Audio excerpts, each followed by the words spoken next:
But today we're going to focus on eighth note linear grooves.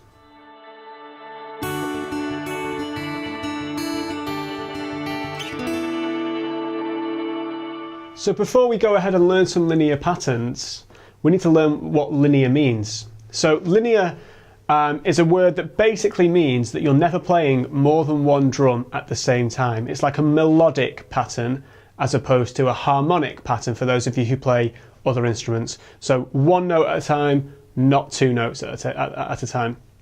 So what we're going to focus on today is taking the eighth note grooves that we've already learned. So these are eighth notes in the hi-hat and occasionally eighth notes in the bass drum as well, with the snare on 2 and 4 on the backbeat. But whenever we have a bass drum, we're going to remove the hi-hat from that note. So to give you an example, something like this groove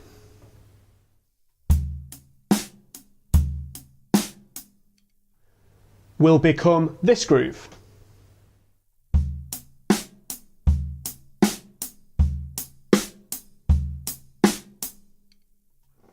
So literally all I did there was took away the hi-hats whenever I had a bass drum, okay? And we can do this with any eighth note groove that we've previously learned. So we're going to take this groove here, okay? So your bass is going to play 1, 2 and 3, 4, and your snare is going to play 2 and 4. So together the bass and snare are going to make 1, 2 and 3, 4, okay?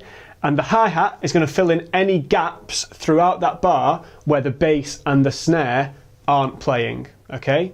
Like this.